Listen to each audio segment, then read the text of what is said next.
and welcome to the Knitting Game and Other Stuff. I'm your host Leslie, and today is February 6th, 2013, and this is episode 51. Last week was my podiversary, so we made it through the retrospective, and this is going to be a nice normal week, and hopefully it'll be a little bit on the shorter side so you guys don't get burned out with a whole bunch of stuff. So let's get started. If you would like to reach me and check out the show notes and things like that, go to myordinaryjourney.com. It's all one word, My Ordinary Journey. There, right there. And that's my blog. So there I have the show notes and then whatever else of interest that's going on. I do my shower thoughts. Some folks tend to like those and get a kick out of them and kind of laugh, and I hope they are a little giggly funny. So that's on my blog, and the show notes I have links to vendors and resources, project pages, patterns, things like that. So just kind of a general catalog of everything I talk about here on the show, and I try to make it as easy as possible for you guys to find everything that you're interested in. So on there, haha, great segue, on the show notes there is a link to our Ravelry group, and I would like to say hello to our newest members. We had 2 new members this week. The first was Mimi's Needle Basket, and that is Amy, and I have to say, oh my gosh, I am so thrilled that Amy is part of the group. Mimi's Needle Basket is where I bought my ChiaoGoo red lace interchangeable needles from. So that is awesome. And I also bought extra sock needles from there too. Customer service, excellent. Fast shipping, great packaging. Can't say enough great things about Mimi's Needle Basket. It is a shop on Etsy, and it's good times, really good stuff, and we'll definitely be ordering from there again. So for what it's worth to you guys, if you're in the market for some really great stuff, Mimi's Needle Basket. So there was a little shout out there. And our second new member is Frenzied Knitter, and that's Tanya. So hi and welcome. All right, so we had some birthdays coming up this week, and it's not just one birthday or 2 birthdays. We have like 5 birthdays this week. You guys really like to live it up in February, so what better way to get through the cold winter than to party? So we're going to start off 1-to-1, Carla. Oh, I should have rehearsed this first. Lee, oh boy. Lee Carstel, and that's Rachel. I'm sorry if I butchered that horribly.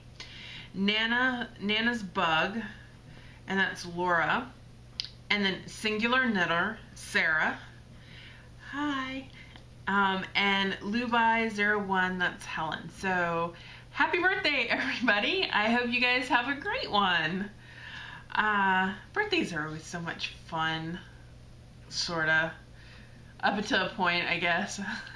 I don't know, I'm dreading, not the next couple of years, but when 30 was hard for me.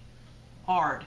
Like 30, it was like my childhood was over and I had to grow up and be an adult. Even though my children were like 10 and 7, I had to grow up and be an adult. Officially, I think, is, I don't know. And the fact that growing up there was the show 30 something, I know some of you remember it, but once you get a television show about yourself, it's like, and now there's that movie about being 40, you know, it's like, ugh. Anyway, alright, so some shout outs and announcements. This Thursday is the Fredericksburg Podcasters Sit and Knit at the Barnes & Noble in Central Park. If you are in the area and want to swing by, we are there from 6:30 to 8. Weather permitting, and I think we're okay. So, all right. And then the AF3 Sock Yarn, Charity Sock Yarn Club update. So everybody should have their invoice for February. I spoke or emailed with Lisa the other day, Fiber Nymph of Fiber Nymph Dye Works. She has informed me that everything is dyed up and ready to go. It's drying and being hanged up and all that good stuff. So she said hopefully she'll have it out to me on or about the 15th, which is great because she's like super uber duper like crazy busy right now. So I am just very thankful she had time to work on the sock club. Sock club members, I put a little insert in their last shipment, and I'm going to do something similar this time around. And I spoke to Lisa about her input, and oh my gosh, I was so tickled. It was kind of like one of those, oh, I'm so happy, I kind of want to weep a little. It was very sweet. So when you guys hear this story, I think it's pretty cool. So just something to look forward to. All right, so I'm going through this top part of the show pretty quick this week. There's not much really. It was a slow week, which is good, I guess, all things considered. And I've been crazy mad busy at work this week. I forget what day it is. I'm hoping that it's Friday, but when I woke up this morning, it was only Wednesday. That tells you what kind of, I mean, it's not bad. It's just been busy, busy, busy, busy, busy. All right, so this part of the show lately, I've been doing the Android app of the week. Well, I'm going to do it a little different this week. The app of the week is not really anything special other than it can go do kind of cool stuff. All right, so I'm talking about Instagram. Now, before you go, oh, wait, Instagram, Facebook, they can use my stuff. I don't know if this works with every phone. So this is my Android hack of the week, and it is my Instagram hack. All right, so I'll tell you what I do. So you've got your knitting or your yarn, whatever. You're going to take a picture for your stash or your progress. And I love using the camera on my phone. I have a Galaxy S2. The camera is amazing. I have pretty good light in my work room, so I can take pictures pretty much wherever I am, right? So here is what you do to get really cool Instagram pictures, but not that actually get posted to Instagram. Okay, you take your regular camera function and you take your picture. Then you go and from the gallery, like when you take, for those of you that don't know for Android, when you take a picture, in the lower corner you have a little box that you can tap on, and that will bring up the gallery of the shot that you just took, right? And then you can scroll through the gallery and see the pictures that you've taken with your phone. So what you do is you go down, while you're still in that camera shooting mode, you go down, you click that gallery photo, okay? You select share with Instagram. Okay, so you do everything in Instagram like you normally would. You pick your filters, your blur, your orientation, you flip it around, do whatever you want. You go to the next screen where it processes it, and then the next screen would normally be where you put your caption in and you upload it to Flickr. If you want the Instagram photo without it posting to Instagram where Facebook and them can get their hands on it, you don't actually go all the way through the process. After it's processed your photo and you get to that part where you're supposed to put in the caption and upload it to Flickr or Facebook or wherever, you just back button out and you go back to your camera. Then what you do is you go to the gallery, and there should be a gallery spot for Instagram photos. And the photo that you took with your camera that you uploaded and processed in Instagram should be in that Instagram folder. it won't actually be on Instagram. So from there, you can send it, well, actually, if you can use your browser on your phone or on your tablet and select it from Ravelry through the Ravelry homepage and just upload it directly to there. Or you can send it to Google Plus. I love Google Plus because it's already got the plain picture, but you can also share with Google Plus the Instagram one too, and you can share that. You can plurk it. You can do whatever. You can share it from the gallery, and you can send it to wherever you want. And if you don't want Instagram and Facebook to be sharing it with the world, if you don't want that, you don't have to. So that is my Instagram hack. I love it, and I use it all the time. All right. So we are on to the knitting game. Now, today I'm going to announce the winners of round 6 and tell you who's moving on to round 7. And then next week will be the last week of this pattern prioritization process.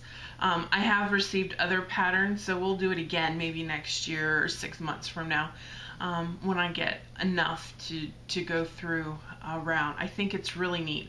Or I guess when I finish knitting everything that's already in the queue, which is quite a bit. I've probably got enough patterns in my library.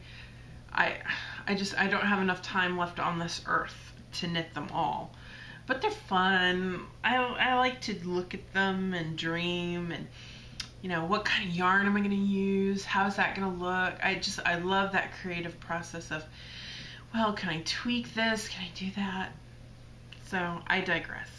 All right, so for week 6, we had the Euphrosyne and the Vittorio in the bottom 2. Now, if you're not familiar with this type of knitting game that I'm doing, it's kind of based on the American Idol model, where everybody votes as much as they want, as often as they want, and the 2 lowest scoring patterns are the ones that I consider to send home, that will not be moving on to the next round. So this week for round 6, that was the Euphrosyne and the Vittorio. Well, I think for this go around, I'm going to keep the Vittorio and I am going to put the Euphrosyne in its place.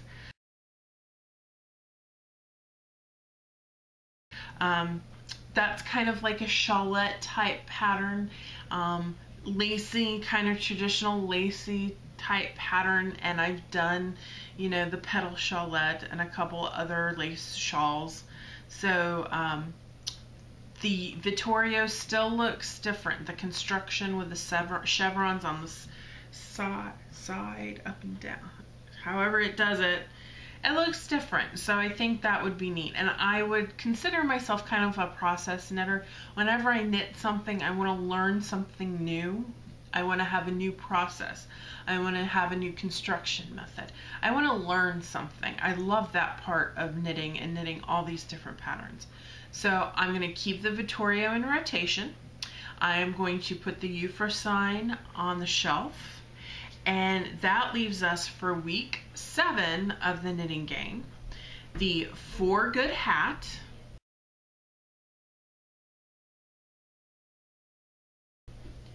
the Vittorio, and the Water Street cardigan.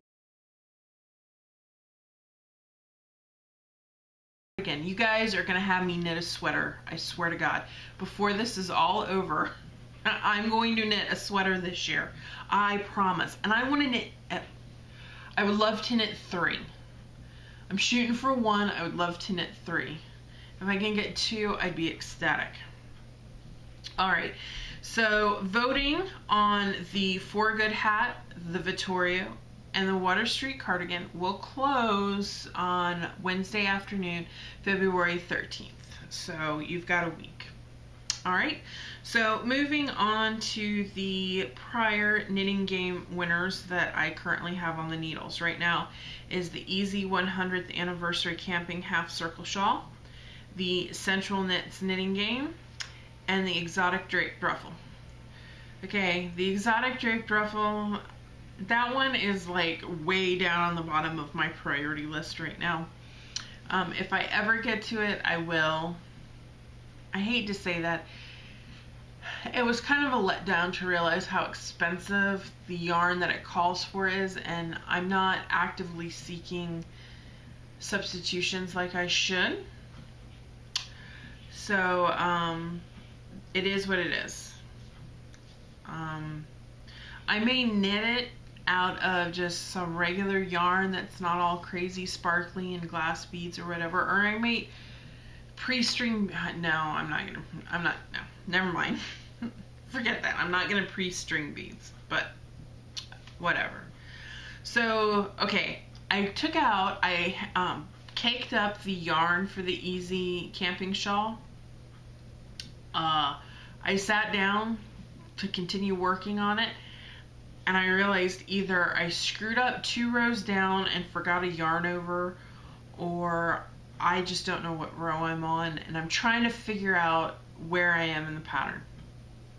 That's my fault because I didn't keep good enough notes.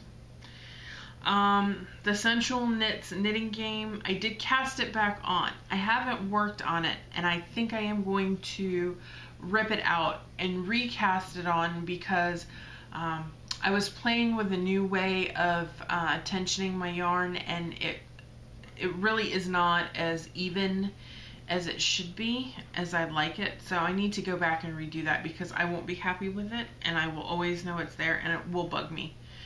I don't have OCD, but it'll bug me, so I need to rip that back again. I've only gotten through like 9 rows, so it's not heartbreaking like the last time I did it. And even the last time I did it, it's not heartbreaking. It's like your hair. Your hair grows and you cut it. If it's a bad haircut, just let it grow out. If it's a bad knit, if it's a bad sweater, rip it out. Start over again. You know, it's not like it's some, you know, once you fire a clay pot, that is what it is. There's no going back after it's gone in the kiln, and you know, it is, that's it. That's all you, that's what you got. So after you cut a piece of fabric or a piece of wood, it is what it is. That's all you got.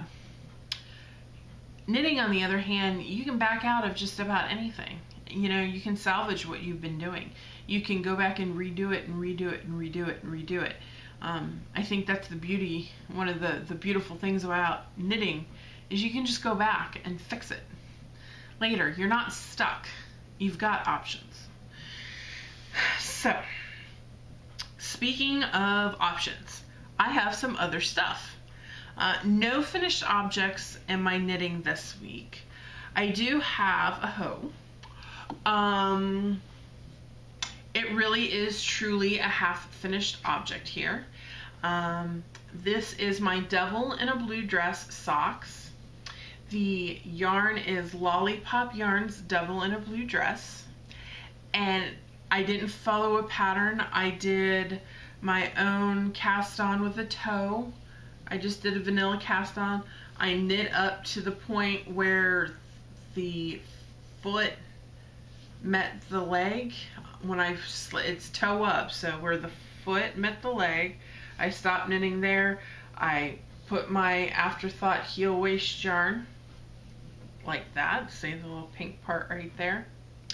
So my Afterthought heel, I placed that in there, and then I knit up to however far I thought it would be good, and then I just did some 3-on-2 ribbing, and for my socks, I've tried the Jenny's Surprisingly Stretchy Bind Off, and I don't like it. It gets too ruffly and it's too futzy.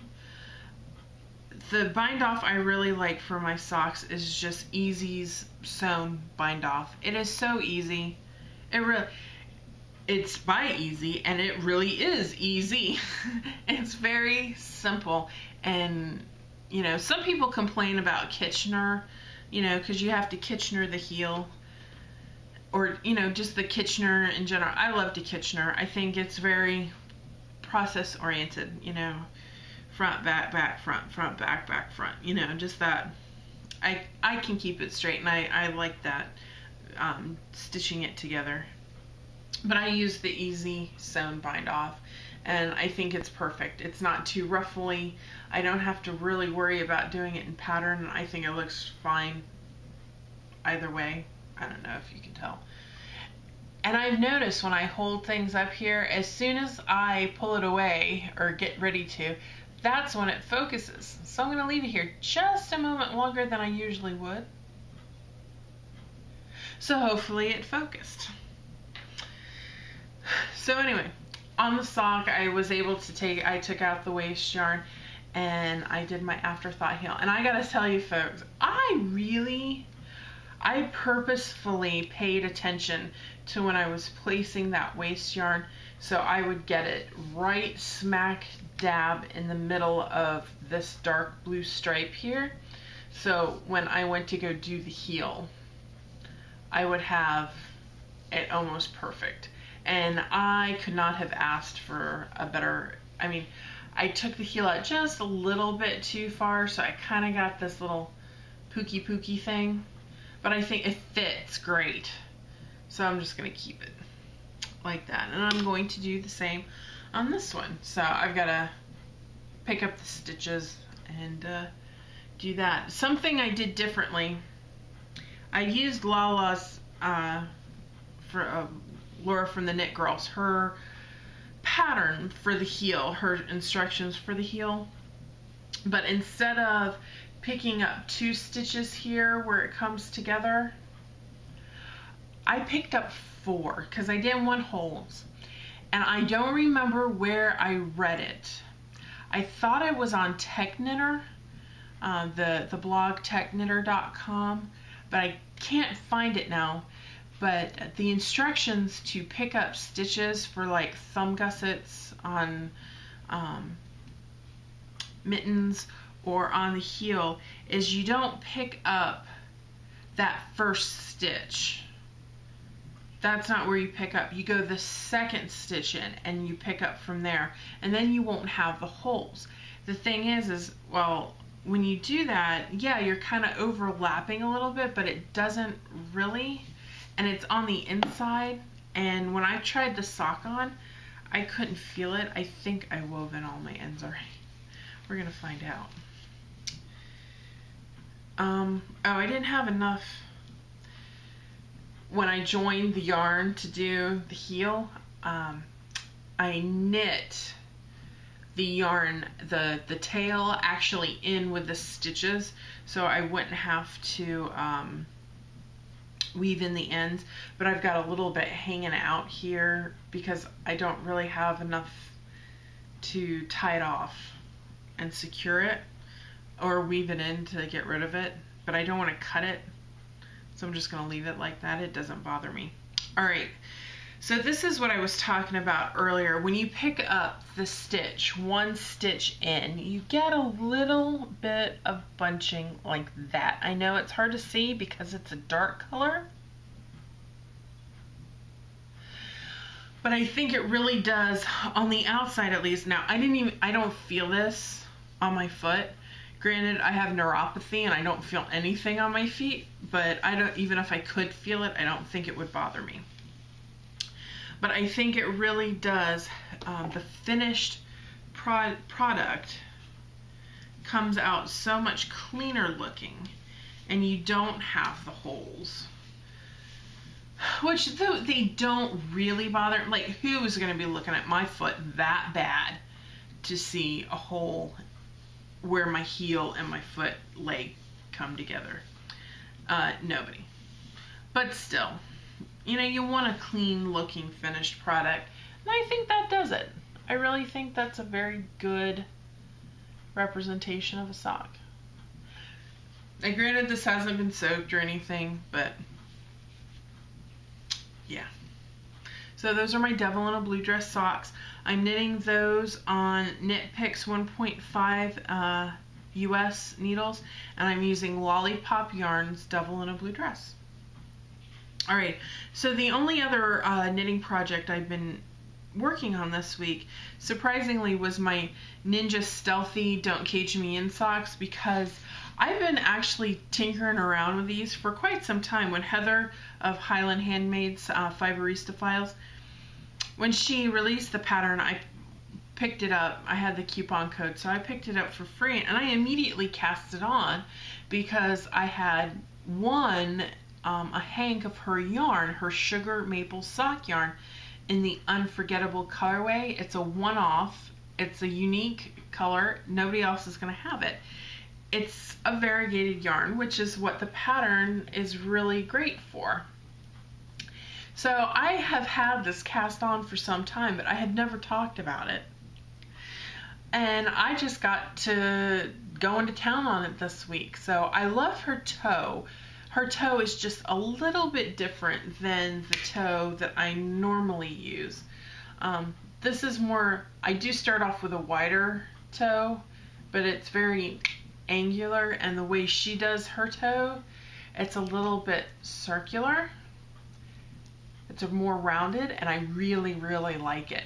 And even though this looks really skinny, I mean, it stretches, and the stitch pattern is wonderful, and I love it. So in a week I did the foot and I turned the heel, and I got a little confused with the wrap and turns, and I kind of worked it out with myself, and I do have some holes here where I don't think I was picking up the wraps. Which side? I can't, see, that's, you're not going to be able to see that, but like in here, I wasn't picking up the wraps like I should have been. So, but does it really matter? No. I like these short row heels, and I like her instructions for the wrap and turns, and if I knew, the next one will look much better because now I know what I'm doing. But hers was really easy to keep track of the short rows. I mean, I didn't have any problems. I didn't lose my spot at all, which in other short row shaping techniques, I completely lose my place, and with hers, not at all, and it was great. And it was really neat because when I came up the foot, the point where I stopped to do work on the heel, I had knit the first row of the pattern. So when I got to the back and I finished the heel, that last time I went across the back of the heel, I did the first row of the pattern. So when I did this, when I started on the front, I just did the second row, and so I was immediately able, because I had done 3 repeats of the pattern on the foot, and I guess I was lucky that way, so I immediately was able to dive right on in on the back here. And she had said to, I guess, just do some stockinette for a couple of rounds or a round or something like that. I just did my own thing. I just jumped right on in. So, and to help close the gap where the heel and the leg and the foot meet here, when I came back around, again, I picked up a stitch and I just knit it together just to kind of tighten it up a little bit so that there's no like obvious hole. And that worked really well to close that gap up, and you can't even tell. So now I'm at a precarious point in the sock where I'm moving on to a new repeat. So I just hope everything works like I think it is. That's the problem. Sometimes I overthink it and I don't actually, do what the directions tell me because I'm thinking in my head, no, it needs to be this way. So I just have to have faith that I have to do what I gotta do. Alright, so I have currently 3 projects that are in timeout in addition to the Knitting Game projects. I have my Aurora socks, my Downtown Abbey Mystery KAL with Jimmy Beans. Well, let me tell you, I am so far behind with my Downton Abbey. I feel really bad. I'm still in the middle of Clue 2, so I have to catch up quite a bit. And then Jason's first sweater, my husband's sweater, I'm designing that from scratch, sort of, kind of. So I did test swatching. I have to measure him a little bit, so I know what my gauge is for my test swatch. So now I need just to figure out stitch counts and shaping and things like that. No finished objects, so I will move on to stash. I got stash in the mail today and it made me feel so much better. I have been waiting for this yarn. I started the Three Irish Girls Stash Menagerie Club, and this was for January, and your choice was either the Pixie Hollow or the Sprightly, and they're kind of coordinating, and I couldn't choose. Pixie, hello, Pixie Knits. I had to go with Pixie Hollow, of course. So I picked this one up, and then I just love the colors so much, the coordinating, then I went with the Sprightly. So this will be some sort of 2-color shawl thing, I'm sure.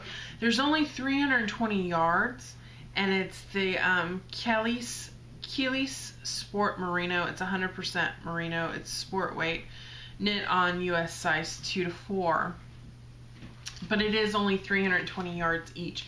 So I really don't know what's out there for pattern-wise on Ravelry that will support this.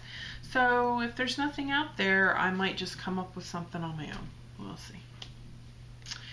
Spinning, I'm still working on the Greenwood Fiberworks Merino and the Blueberry Smoothie. It's that hot pink, green, purple kind of concoction. Weaving. Why, yes, I said weaving. This weekend was my Spinning Guild's silent auction, and someone brought in a tapestry loom. It's a rigid heddle loom. It's a Leclerc. It's probably Leclerc. I can't know. Oh, I'm sorry out there if I'm butchering it, but it's a Leclerc Penelope, and it's right there if you can see it. So it's a tapestry loom, so it stands up. So I figured that would be a great thing to start practicing on. It's a rigid heddle loom. I got into a bidding war for it with my friend Anna, and we went back and forth a little bit, but she's got big looms. I mean, she is a weaver, like a weaver, not like a play weaver. She's like the real deal. So we got into a bidding war back and forth, and finally she's like, I give, you can have it. And I'm like, awesome. So I got it for $55, and I thought that was awesome to be able to, I plan on learning how to wind my warp and get it on the loom, and what everything does, and maybe it's a tapestry loom, but I'm sure I can do regular stuff on it.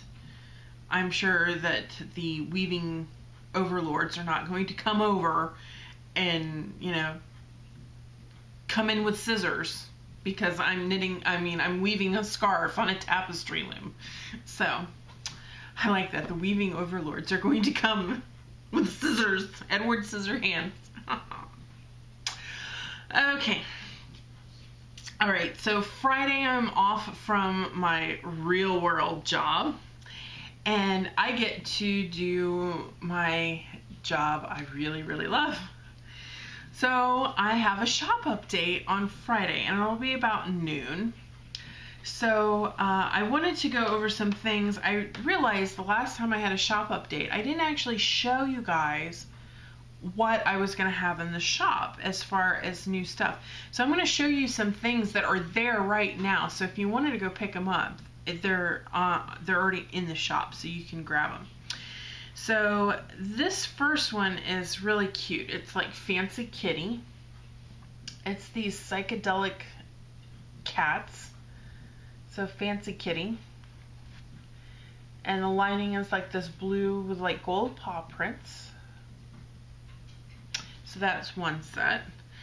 And the other set is this kind of like, I don't know, very artsy kind of dragonflies. So the dragonflies would be the outside, and this red flowery matching coordinating fabric would be the lining. So you've got the delightful dragonflies. And then the beautiful butterflies with a paisley lining. So you've got the butterflies on the outside, and then this paisley coordinating fabric for the lining. So those are what's there right now. So what's going to go up in the shop this Friday?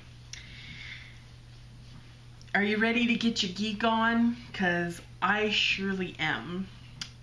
So I've got the Marvel Comics. Alright, so here you've got Spider-Man, the Hulk, Wolverine, alright, Thor, Captain America, Iron Man. So I have enough to make, I think I have enough to make two. Yeah, I think I got a yard of this. So I should be able to make 2 bags out of this fabric. Alright, so that's Marvel Comics is one. And then, let me tell you, the Star Trek fabric, you guys are some tricky fans. Let me tell you, because that sells out. But I have some Star Wars classic comic book covers. So that will go up in the shop. So that's my Geek Chic. And this one I already have up in the shop as well. But it's geeky themed. It's my lightsabers. Star Wars lightsabers. So those will be, this is up right now, along with these. So if you want this or these, you can go there now. But the Star Wars comics and the Marvel comics, they'll go up on Friday. So I'm just saying, if you're a geek, I try. I really do, because I mean, I put up in the shop things that I really like. So if you wanted to get a sense of what my taste and style is, that's what goes up. I don't, yeah, it is what it is. That's what I like, and that's what I love, and that's what I put up. I might have a few more if I can make it to Joann's. I have some fabric in mind. I'm going to do something for my sister. So that's all I have this week, everybody. So I hope you enjoyed the show. And I hope that I gave you some good tips this week. So I wanted to try to do a little bit more of that. Let me know what you think. And post, if you're part of the Sock Club, go ahead and post what you're working on with your yarn. I can't wait to see all your nifty projects. If anybody's started anything yet, I want to see it, because I love it. And I will probably, the next pair of socks I do, or mittens, I don't know, I'll have to think about it, will be out of the Hoo-Wah colorway from Lollipop Yarn. Alright, everybody, so have a great week, and don't forget to vote. It closes on February 13th. Alright, everybody, have a great day. Bye.